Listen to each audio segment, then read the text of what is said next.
दिलेर सिंधी जी गॾिजाणीअ में तव्हां सभिनी जो स्वागत आहे। सभु पंहिंजे घरनि में आराम सां पंहिंजा कमनि कारनि में लॻा पिया आहियूं। हर को कमु पंहिंजी आसानीअ सां करे सघूं था, छो त असांखे निश्चिंतता आहे त सरहद ते केरु आहे जेको असांजी हिफ़ाज़त जे लाइ पंहिंजो सभु सुख चैन विञाए वेठो आहे। असां पंहिंजनि अहिड़नि वीरनि खे सलाम था कयूं ऐं उन्हनि जे बहादुरीअ जे जज़्बे खे बारोबार नमस्कार।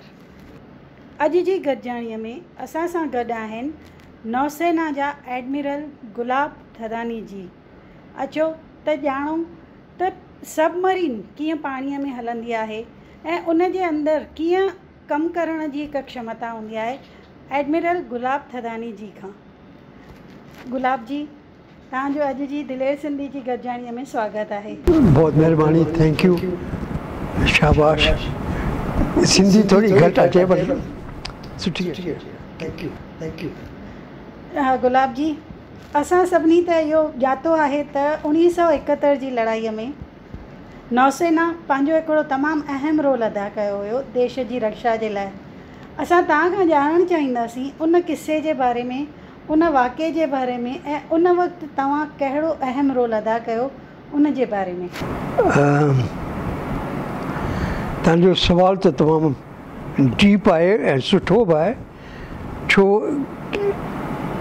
इन लड़ाई में 71 लड़ाई में पाकिस्तान सां नेवी वारा तमामु इम्पोर्टेंट रोल कयो अथनि। तमामु सुठो, पहिरीं कॾहिं अहिड़ो रोल थियो कान्हे। असांजो जेको वॾो चीफ हो एडमिरल नंदा, उन सोचो भई पाकिस्तान छा करिणो आहे। पाकिस्तान खे सबमरीन हुआ, उन्हनि सोचियो भई असीं पंहिंजी उन्हनि जी सबमरीन मोकिलींदासीं अरेबियन बंगाल। पाकिस्तान हो ईस्ट पाकिस्तान ऐं वेस्ट पाकिस्तान। ईस्ट पाकिस्तान जो हींअर आहे बांग्लादेश, तो इहे पाकिस्तानी वारे उन्हनि बिल्कुलु तमामु ज़बरदस्त मारपीट कई, माण्हुनि खे, लेडीज़ खे तमामु ज़री हत्या कई। उन करे हिंदुस्तान में 10 मिलियन खां माण्हू ज़्यादा रेफ्यूजी आया ऐं असांजे हिंदुस्तान लाइ तमामु तकलीफ़ हुई। माना बांग्लादेश मां 10 मिलियन माण्हू रेफ्यूजी थी आया। ईस्ट पाकिस्तान तो हिंदुस्तान लाइ एतिरा रेफ्यूजी कीअं कयूं। असांजो जेको वॾो प्राइम मिनिस्टर हो इंदिरा गांधी, उन्हनि कोशिशि कई, उनखे सम्झाइण जी कोशिशि कई, पर पाकिस्तान वारी उनजी मिलिट्री हुई त इहो सभु मिला के सम्झो 71 लड़ाई शुरू थी वई। लड़ाई एक्चुअली शुरू कई पाकिस्तान ने शुरू की असांजे वेस्ट कोस्ट में सियालकोट जे पास, पर ईस्टर्न साइड में उन वक़्तु मुंहिंजी ड्यूटी हुई eastern naval command. Eastern naval command जो हेडक्वार्टर्स आहे विशाखापट्टनम। मां उन एरिया जो हो चीफ इंजीनियर ऐं मुंहिंजी ड्यूटी हुई कि सभु जहाज़ सबमरीन जेका बि उन पासे आहिनि बिल्कुलु सभु फर्स्ट क्लास तयारु हुजनि, लड़ाई लाइ तयारु हुजनि। उहा मुंहिंजी ड्यूटी हुई। उन ड्यूटी जेॾी महिल बि अगरि असांजे मथां अटैक थिए त असांजा पनडुबियूं जेके आहिनि, असांजा सबमरीन्स आहिनि, हिकदमि पंहिंजी सुठी अवस्था में हुजनि, सुठी कंडीशन में हुजनि, जीअं हो उन खे मुंहुं तोड़ जवाबु ॾेई सघनि। इहा तव्हांजी ड्यूटी। ऐं जेको पाणी जे मथां जहाज़ आहिनि ऐं पाणी जे हेठां जहाज़, ॿई सबमरीन पाणी जे हेठां आहिनि ऐं पाणी जे मथां आहिनि। वॾा ॿिया जहाज़ आहिनि जिसे असीं चवंदा आहियूं एंटी सबमरीन फ्रिगेट, पेटियाज़, हर क़िस्म जो जहाज़ आहिनि। उहा असांजी ड्यूटी हुई ऐं तंहिं करे असां सोचियो जो झगड़ो जेको थींदो ईस्ट पाकिस्तान जो हींअर बांग्लादेश आहे, तंहिं करे असांजो जेको कमांडर इन चीफ आहे काफ़ी जहाज़ असां मोकिलिया पोर्ट ब्लेयर में एंडमान आइलैंड जो, उहो असांजो आहे। असांजो एयरक्राफ्ट कैरियर जेको विक्रांत आहे हिकिड़ो उन्हनि में, उहो असां वेस्ट कोस्ट मां ईस्ट कोस्ट मां करायो ऐं उनखे असांखे ख़बर हुई त पाकिस्तान पंहिंजी सबमरीन गाज़ी मोकिलींदा इन असांजे एयरक्राफ्ट कैरियर खे डुबाइण लाइ या डिस्ट्रॉय करण लाइ। असांखे ख़बर हुई करण लाइ। त इहा तव्हांखे कीअं ख़बर पई?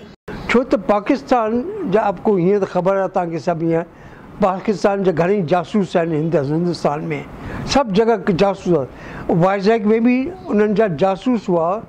उहो ख़बर ॿुधाईंदी भई नेवी छा वेठी करे। असां थोरो तव्हां ॿई हिक ॿिए जे गतिविधियुनि ते नज़र रखी वेठा हुआ। उहो ज़रूरी करिणो थो पए, उहो त ज़रूरु कयो। तंहिं करे असां ईअं कयो कि वाइज़ैग के पासे में आहे मद्रास, ईअं जो चेन्नई आहे, त उन्हनि जी पाकिस्तान जी सबमरीन हुई। उन्हनि खे थोरा हिलमिल करके भई उन्हनि खे थोरा मिसगाइड कयूं। त असां मद्रास में माना उन्हनि सां पंहिंजी दोस्ती रखियऊं, दोस्ती वधायूं ऐं पोइ उन्हनि खे ग़लति इंफॉर्मेशन ॾिनऊं, ग़लति जानकारी ॾिनऊं। बिल्कुलु हाँ ध्यान भिटकी त उन पाकिस्तान सबमरीन सम्झो त असांजो वॾो एयरक्राफ्ट कैरियर आहे उहो उन पासे आहे, वाइज़ैग जे विशाखापट्टनम ॿाहिरि आहे। इहो असांजो अचण जी टैक्टिस हुई, कोशिशि हुई। तंहिं करे पाकिस्तान जी सबमरीन गाज़ी वाइज़ैग जे ॿाहिरि शैलो वाटर आहे, सम्झो 30-40 मीटर पाणी आहे, उते बिल्कुलु छुपी हुई, छुप के बैठी थी पानी के अंदर।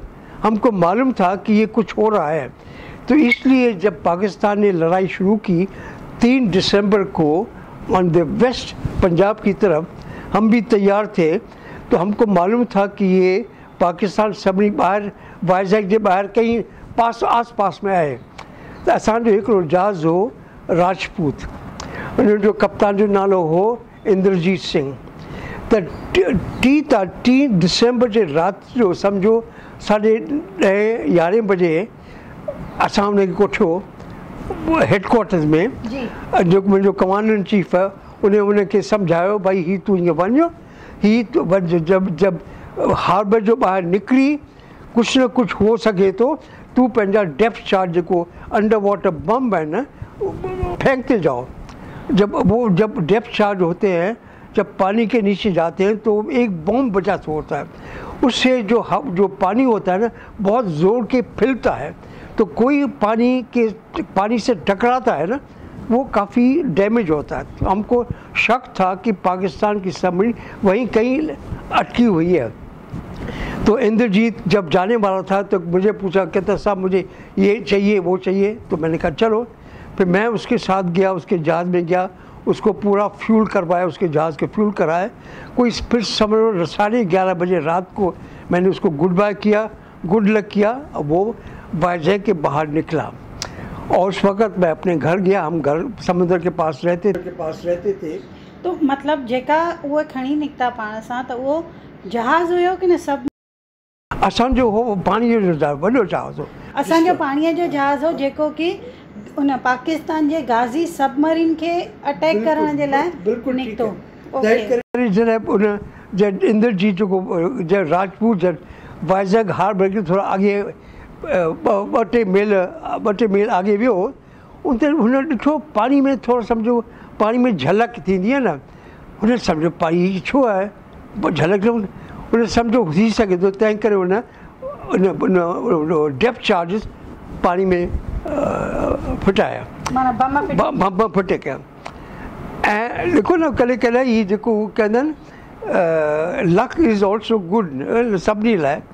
ऐं पाकिस्तान सबमरीन वाइज़ैग जे ॿाहिरि बीठी हुई, पाणी जे अंदरि छुपी वेठी हुई, लेकिन हू जिते कोशिशि करे अंदरि आई जिते पाणी थोरो डेप्थ घटि आहे, सम्झो 30 मीटर आहे।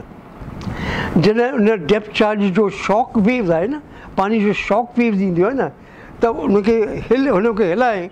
जब हुनखे हिलाए पाकिस्तान सबमरीन खे हिलाया, पाकिस्तान सबमरीन तयारु हुई पंहिंजो टॉर्पीडोज़ असांखे हिट करण के लिए।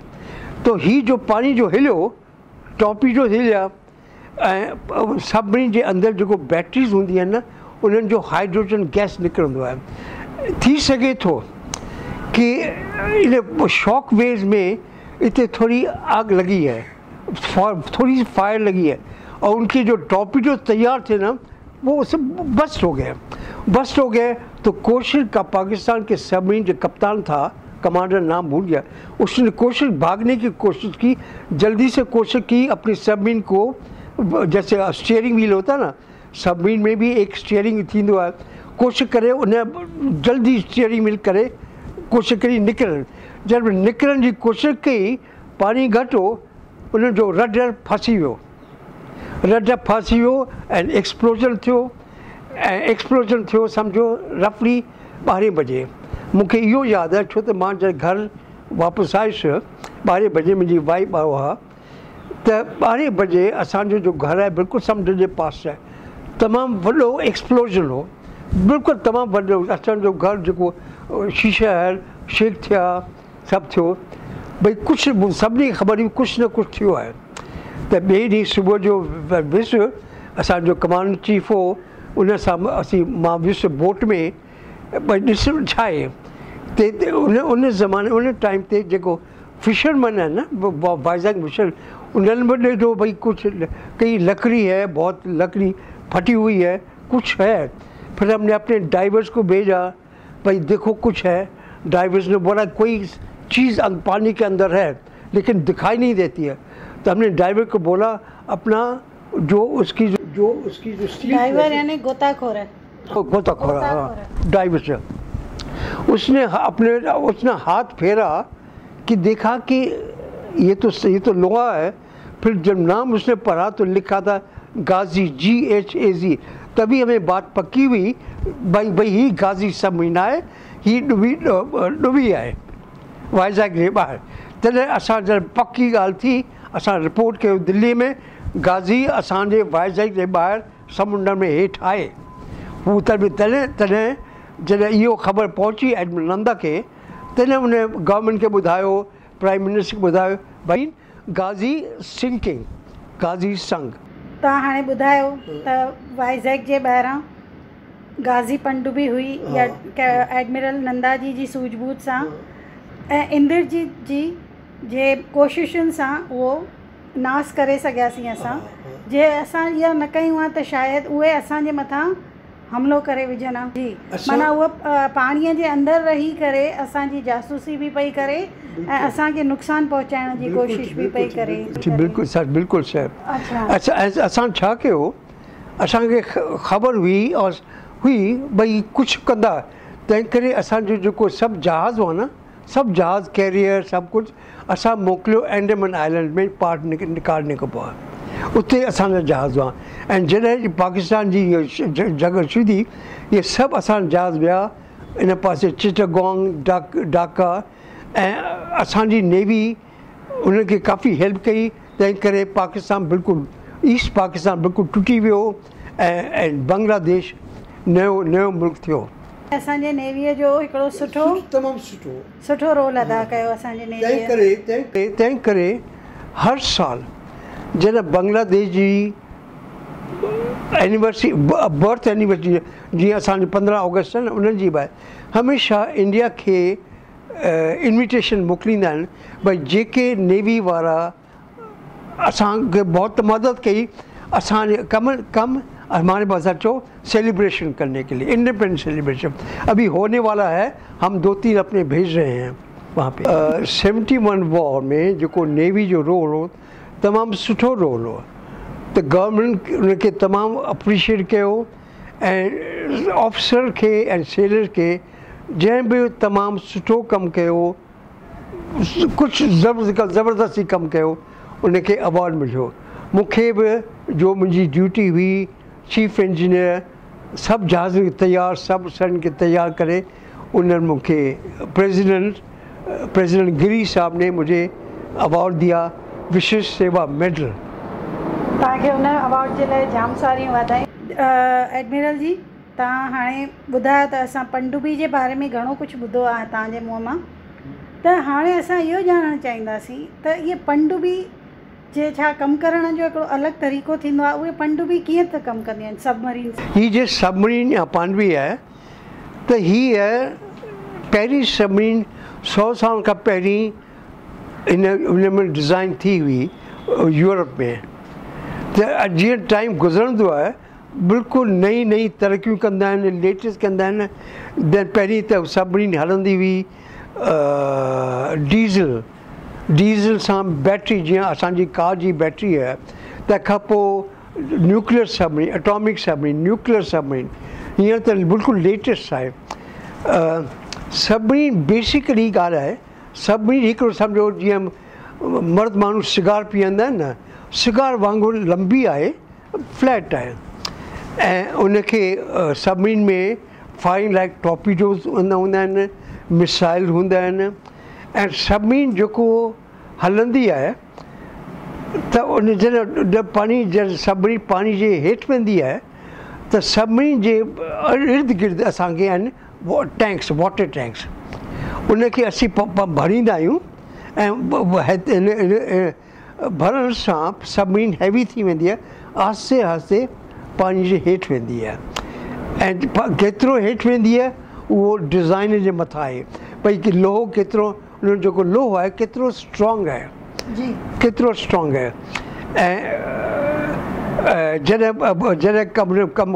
उन्हनि जे जेको उन्हनि खे कमु ख़तमु थी वेंदो, जॾहिं पाणी जे मथे अचनि था त उहो जेको पाणी भरियल हूंदो टैंक में, उहो ॿाहिरि असीं फेंकींदा आहियूं। कीअं फेंकींदा आहियूं? बाय हवा आहे, असांजे कंप्रेसर, जहाज़ में कंप्रेसर आहिनि, कंप्रेसर हवा निकिरी उहो पाणी खे ॿाहिरि मोकिलींदा आहिनि। तंहिं करे सबमरीन थोरी हल्की थी वेंदी आहे, हल्की थी वेंदी आहे, पोइ ईंदी आहे मथे पाणी ते। मुंहिंजो मुंहिंजो पर्सनल, मूं बि सबमरीन में काफ़ी टाइम ख़र्चो आहे। मूं सिखियो आहे सबमरीन खे कीअं रिपेयर करणु खपे, कीअं ठहिणु खपे, मशीन खे कीअं ठहिणु खपे। क्योंकि सबमरीन में जेको आहे न, हिकिड़ी त इंजन अंदरि आहे। अब सबमरीन जॾहिं पाणी जे हेठि हूंदी आहे त सबमरीन जो कप्तान आहे, उहो सोचींदो आहे मां ॾिसां मां किथे आहियां। उन लाइ असांखे आहिनि पेरिस्कोप। पेरिस्कोप सम्झो कैमरा वांगुरु आहिनि जो मथे ईंदा आहिनि। तो पेरिस्कोप ही रिपेयर करने के लिए सब मैंने सीखा है। पेरिस्कोप सीख, कंप्रेसर, ये सब जो भी है मैकेनिकल स्ट्रक्चर सजो ता ठीक करना है। क्योंकि बात ये है ना कि सबमरीन एक चलाने वाले होते हैं, एक उसको ठीक करने वाले होते हैं। अगर ठीक करने वाले काम अच्छे करेंगे तो सबमरीन अपना काम तमामु सुठो कंदो, तमामु सुठो कंदे। छोकी सबमरीन में हिकिड़ो दफ़ो पाणी जे अंदरि ताईं वेंदा, कुझु गड़बड़ थी वेंदी त सभु माण्हुनि जा, ऑफिसर ऐं माण्हुनि जा लाइफ रिस्क में आहिनि। जी त जेॾी महिल पाणीअ जे अंदरि वेंदो आहे सबमरीन, त अंदरि कीअं मैनेज थिए उहे, ऐं हिकु महिल घणा ॾींहं अंदरि वेंदो आहे सबमरीन? अॼुकल्ह त महीना पाणी हेठि आहिनि, सभु इहे कंडीशन आहिनि। लेकिन जेको लाइफ आहे, जेको असांजो officer and seller submarine life आहिनि हिंदुस्तान में या सभु कंट्री में तमामु टफ आहे, तमामु तमामु मुश्किल आहे। सम्झो हाणे पाणी आहे, असीं पाणी पीअंदा आहियूं, कपिड़ा धोईंदा आहियूं, कपिड़ा केरु धोईंदो? त उहो ई कपिड़ा सम्झो 3-4 ॾींहं पंहिंजा सेलर हलंदा आहिनि। अरे बाप रे, कोई जगह कान्हे, नहाने की पानी नहीं है। माना जेके सरहदुनि ते आहिनि उन्हनि खां बि वधीक ॾुखी लाइफ पनडुब्बी वारे सैनिकनि जी। तंहिं करे हर नेवी में, असांजी नेवी में जेको सबमरीन में कमु कंदो उनखे सम्झो 1.5 गुनो असां तनख़्वाह ॾींदी आहे, पैसा ॾींदी आहे, छो त उहो आहे। ऐं सबमरीन वारो आहे वॉलंटियर। हर ॿियनि फ़ौजुनि में भई तई चई सघंदो आहे हीउ कमु कर, लेकिन नेवी वारो जेको जॉइन कंदो आहे हू वॉलंटियर कंदो आहे, छो त हुनजी लाइफ आहे वेरी डिफिकल्ट। सबमरीन वारी लाइफ तमामु डिफिकल्ट आहे। मुंहिंजो एक्सपीरियंस हो। वरी तव्हां हे पाणीअ जी त किल्लत थी आहे, पोइ खाधो पीतो ऐं काफ़ी असां जेको फ्रोज़न फूड आहे न, फ्रोज़न फूड आहे उहो खणी वेंदा आहियूं। ऐं असांजो जेको साइंटिस्ट आहिनि न, हे खाधे में साइंटिफिकली तयारु थियो आहे जो रही सघे, हफ़्तो रही सघे, फ्रिज में रही सघे। सुमन कीअं हुते? असां दुश्मन जन जीअं हाणे तई ट्रेन में ट्रेवल कंदा आहियूं न, ट्रेन में आहे 3 टियर या पुराणे ज़माने में हो 3rd क्लास, उन्हनि क़िस्मनि जा असां बंक आहिनि, लेकिन सभु सेलर्स लाइ बंक आहिनि असीं हुनखे चवंदा आहियूं हॉट बंक नालो समेत हॉट बंक जेको सेलर ड्यूटी में वञे थो उन्हनि जो बिस्तरो ख़ाली आहे जेको ड्यूटी मां अचे थो उहो उते सुम्हंदो इएं टर्न बाय टर्न बेड उहो ई आहे बिस्तरो उहो ई आहे ख़ाली जेको वञे थो ड्यूटी ते उन्हनि जो बेड ख़ाली थी वियो माना हिक ई बिस्तरे जा ॿ दावेदार ॿ कॾहिं टे थींदो आहे समीर त टाइट है ना लाइफ बहुत टाइट है बहुत टाइट है दर्शकों असां नौसेना जे बारे में त ॼाणतो हुयोसीं वायुसेना जे बारे में ॼातो होसीं ऐं असां सैनिकनि जे बारे में बि ॼातोसीं पर अॼु पहिरियों दफ़ो मां शायदि पनडुब्बी में बि रही करे जेके सबमरीन में असांजा सैनिक आहिनि उन्हनि जे बारे में असां ॼाणे रहिया आहियूं जेको कि तमामु रोमांचिक लॻी रहियो आहे त पाणीअ जे अंदरि हिकु महीनो कीअं माण्हू एॾी ॾुखियाईनि सां देश जी ख़ातिर हली सघे थो पियो हिकिड़ी ॻाल्हि मां भुलिजी वियुसि मुंहिंजो पर्सनल एक्सपीरियंस जॾहिं मां हुउसि रशिया में ट्रेनिंग लाइ सबमरीन लाइ असांजी पहिरीं सबमरीन तयारु थी उनजो नालो हो Kalvari INS Indian Navy submarine Kalvari हीअ ॻाल्हि आहे ॿुधायो 1967 में हिकिड़ो हमेशह आहे जेको सबमरीन जॾहिं नेवी जेको सबमरीन ठाहींदो आहे न बिल्डर शिप बिल्डर हमेशह कस्टमर खे ॾेखारींदो आहे भई सबमरीन तुंहिंजे लाइ सेफ आहे तंहिं करे असीं हिकिड़ो कंदा आहियूं डीप डाइविंग ट्रायल्स नालो आहे डीप डाइविंग ट्रायल सबमरीन खे हमेशह पाणी जे हेठि वठी वेंदा आहियूं ऐं ख़बर आहे असांखे स्टील जो लिमिट कहिड़ो आहे उन लिमिट जे अंदरि सबमरीन खे वेंदो आहे मां पर्सनली वियो आहियां असांजी 2 सबमरीन में रशिया में मथे उते रशिया में आहे नियर नॉर्थ रशिया में आहे मुर्मांस्क हिकिड़ो शहर आहे उन जे पासे में समुंड तमामु डीप आहे त मूंखे रशियन वठी विया भई ॾेखारण भई हीअ तूं ॾिस हीअ तव्हांखे सबमरीन असीं ॾियूं था तूं सर्टिफाई कर भई सबमरीन ठीकु आहे की न उहो ड्यूटी हुई उन वठण खां त उन्हनि खे ॾिसण में सबमरीन उहो वठी विया 1000 फीट 1000 फुट पाणी जे हेठि मां वियो आहियां 2 दफ़ा वियो आहियां ऐं उनखे छा ॾिसणो आहे जॾहिं 1000 फुट हेठि वेंदा आहियूं न जेको लोह आहे न लोह जे मथां पाणी जो प्रेशर आहे त लोह थोरा कंप्रेस थी सघे थो असांखे उहो सोचणो आहे भई लोह कंप्रेस न हुजे कंप्रेस हुजे त पोइ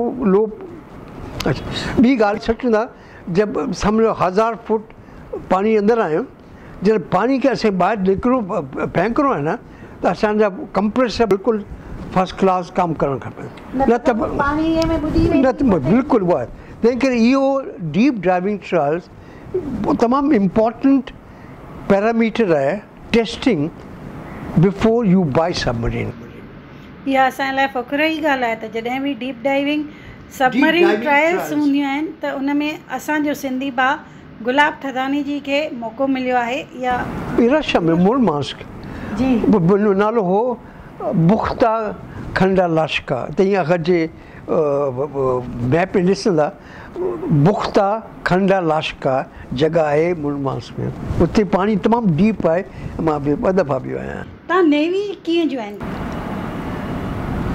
मैडम ये तो बहुत अच्छा सवाल पूछा आपने क्योंकि ऐसे होता है सब फैमिली में कभी कभी होता है एक्सीडेंट से लाइफ बदल जाती है ये सब ऊपर वाला मेहरबान है मां थोड़ा ॿुधाईंदो तव्हांखे असीं रहंदा हुआसीं हैदराबाद सिंध में उनखे 100 साल थी वियो हीअं त पाकिस्तान आहे मुंहिंजो फादर मदर उते रहंदासीं हैदराबाद नंढो शहर हो ऐं घणो करे हैदराबाद में ज़नानी पॉपुलेशन वधीक हूंदी जेको मर्द माण्हू आहिनि मर्द माण्हू हमेशह बिज़नेस ॿाहिरि वेंदा हुआ हैदराबाद में पैसा कमाईंदा ठीकु आहे मुंहिंजो फादर जी वॾी बिज़नेस त मुंहिंजे फादर जो वॾा दुकान हुआ उते कैनॉट प्लेस दिल्लीअ में नालो असांजो नालो आहे बी लीलाराम एंड सन्स बी तमामु फेमस हो उन ज़माने में त ठीकु आहे जॾहिं 42nd वर्ल्ड वॉर थी त असांखे 2 घर हुआ त फादर चयो त सभु दिल्ली अचो असां सभु दिल्ली में शिफ्ट थियासीं उते स्कूल पढ़ाई कई ऐं अकेलो फैमिली में आहियां जंहिं नेवी जॉइन की मूं तंहिंखां मुंहिंजी दिलि हुई इंजीनियर, मतिलबु तंहिं करे मां वियुसि बनारस कॉलेज में, बनारस यूनिवर्सिटी। उते मिस्टेक मां मूं हिकिड़ो फॉर्म भरियो घुमण लाइ, जो कॉलेज बंदि हो, चई फॉर्म भरियो घुमी अचो। त मां वियुसि नेवी में घुमण लाइ, उन में इम्तिहान में पास थी वियुसि। मूं चयो ठीकु आहे, ॻाल्हि ख़तमु थी। आयो दिल्ली में, वरी ॿियो इम्तिहान थियो, उन में पास थी वियुसि। त जॾहिं ॾियारी जो टाइम हो 49, त मुंहिंजे फादर जो मुनीम जो हो, उनखे चिठी आई मुंहिंजे फादर जे नाले ते, भई तुंहिंजे पुट खे असां नेवी भर्ती कंदा आहियूं ऐं तयारु करो, उनखे कोचिन मोकिलियो, असीं उनखे मोकिलींदासीं 6 साल इंग्लैंड में ट्रेनिंग। त मुंहिंजो फादर तमामु ख़ुशि थी वियो, छो उन ज़माने में पैसे जी ॻाल्हि कान्हे हुई, लेकिन घणो करे सिंधवर की दुकान हुआ, लेकिन पंहिंजे ॿारनि खे ॿाहिरि पढ़ाई लिखाई के हूंदियूं कान हो। त मुंहिंजो पीउ तमामु ख़ुशि थी वियो, भई मुंहिंजो पुटु वञे थो ॿाहिरि, हिकिड़ी क़िस्म जी इज़त वॾी ॻाल्हि थी वई न। तंहिं करे मुंहिंजो ठीकु आहे, ठीकु आहे। उन कभी न पाणी ॾिठो आहे, न मुंहुं ॾिठो आहे। उनखे मुंहिंजे माउ पीउ खे ख़बर कान हुई नेवी छा थींदो आहे, मूंखे ख़बर कान्हे नेवी छा थींदो आहे। ऐं पहुची वियुसि लंडन, पहुची वियुसि इंग्लैंड ऐं ट्रेनिंग की। ऐं वॾे भॻवान जी कृपा आहे, मूं ठीकु कमु कयो। जेॾीमहिल तव्हां नेवी में हुया, कुझु अहिड़ियूं ॻाल्हियूं जेके तव्हांखे लाइफ टाइम, जेके चवंदा आहिनि न ज़िंदगीअ भर जे लाइ, कुझु अहिड़ियूं ॻाल्हियूं जेके तव्हांखे ज़िंदगीअ भर जे लाइ यादि रहिजी वियूं? त नेवी खां बि छा हो, मां हुउसि नेवी डॉकयार्ड में, असांजो वॾो रिपेयर यार्ड आहे, जनरल मैनेजर। हिते हिकिड़े ॾींहुं हिकिड़ी ॻाल्हि थी, सम्झो ई आहे 79-80 में फ्राइडे शाम, जुमे जी राति शाम हुई, 4:45 ॻाल्हि हुई, छो त उहो टाइम हो क्लोज़िंग टाइम, जॾहिं असांजा वर्कर्स वेंदा। त मुंहिंजो सिक्योरिटी ऑफिसर आहे, उन फ़ोन कयो, कहते साहब एक आदमी आया है, वो आपसे मिलना चाहता है। मूं चयो कहिड़ो माण्हू आहे? चई त हीअ त सिविलियन आहे। मूं चयो भई नेवी जो आहे, सिविलियन आहे, हीअ असांजो फ़ौजी आहे। त हुन ख़बर छा चयो, वरी मूंखे फ़ोन कई, चई त वो तमामु प्लीडिंग वेठो करे, बिल्कुलु महिरबानी, कहते मूंखे महिरबानी करे मूंखे जनरल मैनेजर साहब 5 मिंट मिलणो। तो इन्हें इतनी शराफत के साथ जो बात की, तो मैंने कहा जी भेजो। तो वो साहब आए, सफ़ेद कुर्ता, सफ़ेद था, वो बुशर्ट और पतलून, उसके साथ एक और थे। मैंने कहा बैठो। तो उसने बड़ा, कहता मेरा नाम है अंबानी, मेरी छोटी सी फैक्ट्री है रिलायंस, वहाँ मैं कपड़े बनाता हूँ। ऐं वो जो उनके मूंखे मशीन आहे जंहिंखे कपिड़ा ठाहींदा आहिनि, उहा मशीन में आहे हिकिड़ो स्टीम टर्बाइन, उहा ख़राबु थी वई आहे। ऐं मूंखे चयईं त मूं काफ़ी कोशिशि कई आहे बॉम्बे में, भई केरु रिपेयर करे, पर केरु नथो रिपेयर करे सघे, छो त हीअ ख़ासि मशीन आहे।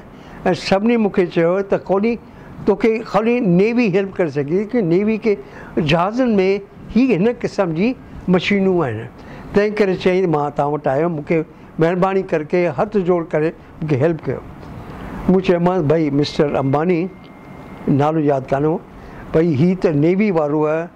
तो ये धीरू भाई अंबानी हुआ? हाँ धीरू भाई, नहीं हाँ वो है धीरू भाई, मुझे क्योंकि उसने मुझे कार्ड, अपना कार्ड दिया, विजिटिंग कार्ड दिया धीरू भाई अंबानी 79-80 में, कार्ड मेरे पास अभी तक है। तो इतने प्यार और मोहब्बत और इज़्ज़त के साथ बात की, तो समझ लो अब हम फौजी लोग हैं ना, हम बाहर कितने भी सख्त हो, लेकिन हम सब फौजी की जो दिल होती है अंदर, वो एक और किस्म की होती है। तो मैं बिल्कुल कैसे ना बोल दूँ, तो मैंने कहा अच्छा ठहरो। तो मैंने अपने फैक्ट्री वो पूछा, वो फ़ोन के वो फ़ोन में न पठारी, मुझे सब याद है, फ्राइडे शाम में मुझे पठारी साहब भई हिकिड़ो माण्हू आयो आहे, ही हिन कम लाइ। चई साहब आप ते हुकुम कयो त कंदासीं, कहिड़ी वॾी ॻाल्हि आहे। हीअ त चवंदा आहिनि न बाएं हाथ का खाल है, लेफ्ट चवंदा आहिनि न, बाएं हाथ का खेल है। हाँ बाएं हाथ का खेल है, खाॿे हथ जो खेल है। तो मूं चयो ठीकु है। वरी ॿियो सुवाल पुछाई हिन जेंटलमैन, भई अॼु फ्राइडे मूंखे तई वीकेंड में कमु कंदा? वीकेंड तो दुकानें तो बंद होती हैं, छंछर अधो ॾींहुं है। चई वरी महिरबानी करे समझो, इतनी इज्जत के साथ इसने बात की, तो आप नाम भी नहीं बोल सकते। मैं नाम नहीं बोल पाई, मुझे समझ नहीं आया कि क्योंकि ये बाहर का काम है, फौजी का काम नहीं है। फिर मैंने फ़ोन किया पठारे को, मुझे ही तो चाहे तो भाई सैटरडे संडे कयो, कहीं साहब कोई वही ॻाल्हि कहिड़ी है, तो हुकुम कयो असीं वर्कर्स खे ओवर टाइम ॾींदासीं, 1.5 गुना 2 गुना जेको आहे कंदासीं। मूं चयो ठीकु आहे। त मूं चयो ख़ुशि, उहो तमामु ख़ुशि थी वियो, हथ जोड़ियाईं, जेको बड़ी इज़्ज़त के साथ, बड़ी बहुत इज़्ज़त, मैं तो समझ नहीं सकता इस बात की। तो मैं भी खुश हो गया भाई किसी इंसान को हमने कुछ हेल्प की है। हम भी तो हिंदुस्तानी है ना, हम भी, अब फौज भी अपनी अपना ही कंट्री, हमारा ही मुल्क है, कोई अपना शरीफ आदमी है, वो कहता है कि साहब मुझे हर ॾींहुं 1 लख रुपया मुंहिंजो लॉस थो थिए। त माण्हू कॾहिं कॾहिं नरम दिलि थी वेंदा आहिनि।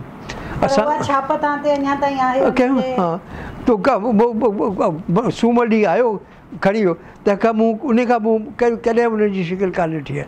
पर 5 साल, अजीब ॻाल्हि आहे, 5 साल हर ॾियारी जे टाइम ते मूंखे प्लेइंग कार्ड जो ताश होती है ना वो भेज। मालूम क्यों समझ रहा कि हम ताश खेलते हैं, मुझे तो ताश खेलना भी नहीं आता। तो वो था 5 साल उन्हें हमेशा कार्ड मोकिलींदो हो, उनखे ॿार ख़तमु थी वई। तव्हां घणा साल नेवीअ में पंहिंजी शेवा ॾिनी आहे? मूं 38 साल, 39 साल, 39 तव्हांजो नेवी जो आज़मूदो कीअं रहियो आहे तव्हांजी ज़िंदगीअ में? तमामु ब्यूटिफुल क्वेश्चन। मां बिल्कुलु हीअं न, कॾहिं कॾहिं मां पंहिंजी लाइफ खे ॾिसंदो आहियां, आई थिंक भगवान तमामु, he was very kind to me, मूंखे ही रस्तो ॾेखारियईं। आई एम वेरी हैप्पी, अगरचे मेरी और लाइफ मिलेगी, नेक्स्ट लाइफ में मौका मिलेगा, I will join the navy. I am very happy, very happy, बहुत खुश हूँ कि मेरी ज़िंदगी इतनी बढ़िया इज़्ज़त के साथ हुई है। ऐं असांजी अॼु जी दिलेर सिंधी जी गॾिजाणीअ में अची करे एडमिरल साहब तव्हांखे कीअं लॻो? मैं आप सब लोगों को सलाम करता हूँ, लेकिन अॼुकल्ह मैं पंहिंजी लाइफ ॾिसंदो आहियां कि मुंहिंजी सिंधी आहे तमामु प्रैक्टिस घटि थी वेंदी आहे, तंहिं करे माफ़ु कजो, मुंहिंजी सिंधी थोरा तमामु सुठी कान हुई। पर अॼुकल्ह जो लाइफ चेंज पई थिए, तंहिं करे जेको कमु तई वेठा कयो न, तमामु सुठो वेठा कयो। सिंधी भाषा में, सिंधी तहज़ीब में, सिंधी का कल्चर में, सिंधी के स्टाइल में इसको बढ़ाते जाओ, इम्प्रूव करते जाओ। अॼु जी दिलेर सिंधी जे गॾिजाणीअ में असां हिकु दिलेर सां गॾियासीं, जेके जिन जी आहे त सिंधी अञा वधे विझे, ऐं जे अहिड़नि दिलेरनि सां गॾु आहियूं त पोइ देरि छा में। अचो ॿई हथ में हथ, हिकु क़दम अॻिते वधायूं, सिंधी ॿोली ऐं तहज़ीब खे ऊचाइनि ते पहुचायूं, सिंधियुनि जो शान वधायूं। जीए असांजी सिंधियत। Long live Sindhi, and I am proud to be a Sindhi.